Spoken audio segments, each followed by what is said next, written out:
Jemaah tabligh menjadi punca utama penyebaran COVID-19 di Malaysia.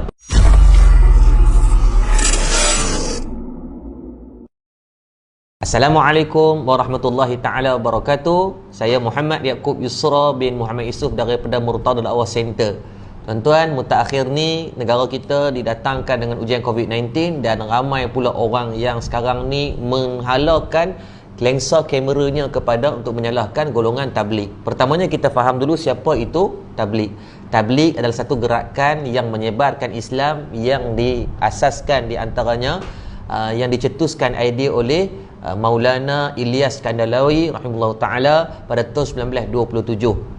Dan di Malaysia secara rasmi pada 1950-an dibawa oleh golongan orang India Islam yang beragama Islam, dan masuk pada 1970-an orang Melayu Islam pun terlibat dengan jemaah gerakan tabligh. Baik, yang pertama, adakah gerakan mereka salah? Tidak, kerana mereka adalah salah satu mengambil sifat daripada sifat Rasulullah sallallahu alaihi wasallam yang kita belajar sifat yang wajib ke atas Rasul, siddiq, amanah, fatanah dan juga tabligh. Tugas mereka menyebarkan Islam, dan berdasarkan data mereka dah mengislamkan jutaan orang dah sepanjang hampir 100 tahun ini. Kita yang duk kecam ni belum tentu lagi mengislamkan orang, dan malah dalam fasa sekarang kita duk sebarkan kadang-kadang fitnah dan fakta yang tak betul, bertakut rosak pula Islam kita. Dah tak Islamkan orang, takut kita pula yang akidah yang bermasalah. Baik, kita bukan buat video ni untuk nak backup mereka, tapi bukan nak backup siapa-siapa, memenangkan siapa. Malah saya pun bukanlah orang yang terlibat secara langsung dengan tabligh, tapi kita nak bagi fakta agar terselamat kita semua, insya-Allah. Yang pertamanya, netizen mula kecam berkaitan perhimpunan yang dilaksanakan yang dinamakan Ijtima' Jot Khudama dan Ulama Malaysia pada 28 Februari hingga 2 Mac. Maka yang pertamanya kena faham, pada perhimpunan dibuat pada 28 Februari belum diisytiharkan apa-apa berkaitan COVID-19 pada peringkat pandemik. WHO mula mengisytiharkan pada 11 Mac 2020.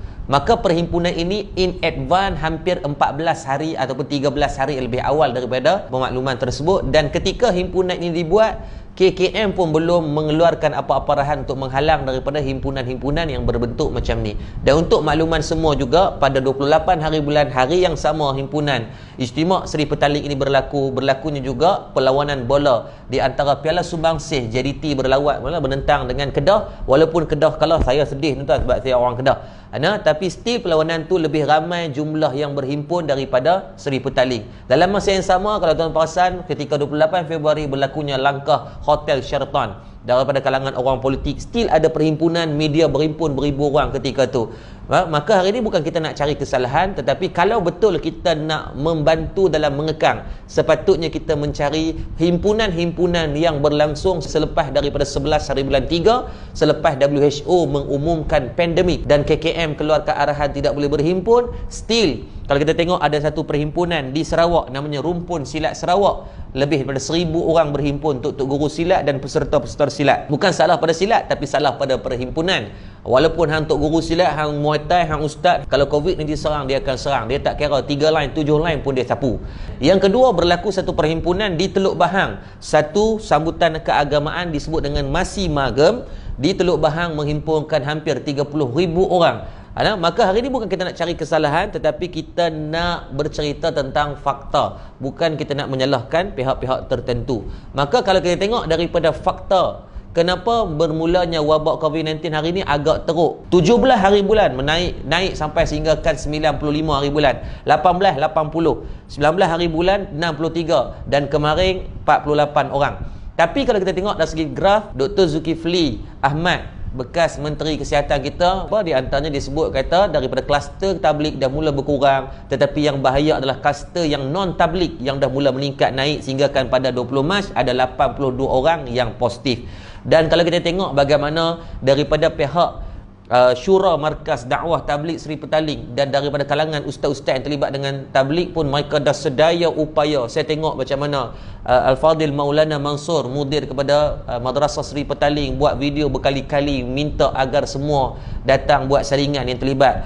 Ustaz Abid Liu, Ustaz Farhan Da'i, Ustaz Maulana Helmi, mereka ni sedaya upaya dah usahakan. Dan kalau kita tengok data yang dikeluarkan oleh KKM pada 19 hari bulan 2020, 12 tengah malam, dari daripada 10,650 yang terlibat, 10,553 telah pun buat saringan. Yang tinggal cuma kurang daripada 1% sahaja kalau mengikut daripada data daripada KKM ini.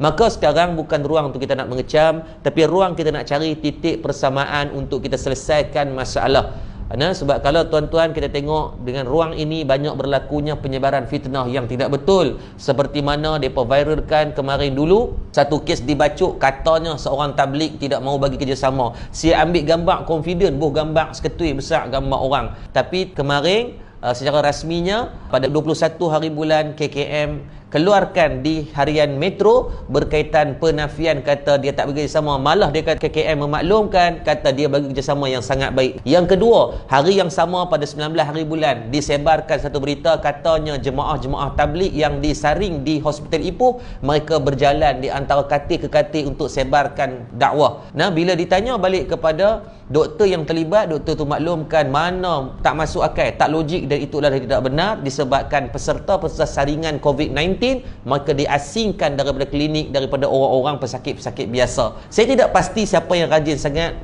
menambah dosa dan bagi orang buat dosa yang sama. Jadi tolong hampir 50,000 orang yang dah sebarkan, lebih daripada 100,000 orang yang kecam. Maka tuan-tuan, cukuplah daripada kita nak menambah dosa sedangkan pahala kita tak tahu mana. Konklusinya hari ini tuan-tuan, daripada kita nak menambah kebencian, menambah derita, menambah sakit kepala orang, lebih baik kita mencari jalan penyelesaian yang terbaik agar semua menyebarkan rahmat dan kasih sayang daripada menyebarkan kemarahan orang ramai. Berimanlah dengan satu hadis Nabi SAW, la yu'minu ahadukum hatta yuhibba li akhihi ma yuhibbu li nafsihi au kama qala, rawahu Imam Bukhari dan Muslim. Nabi kata tidak beriman seorang itu selagi mereka tak kasih saudaranya seperti dia berkasihi diri dia sendiri. Jadi kita kasih saudara sahabat-sahabat kita. Saya yakin kita duduk ambil sebagai muhasabah fasa wabak ini, kita berapa banyak kita dah baca Quran, berapa ramai telah kita Islamkan, berapa ramai yang telah kita solat jemaah,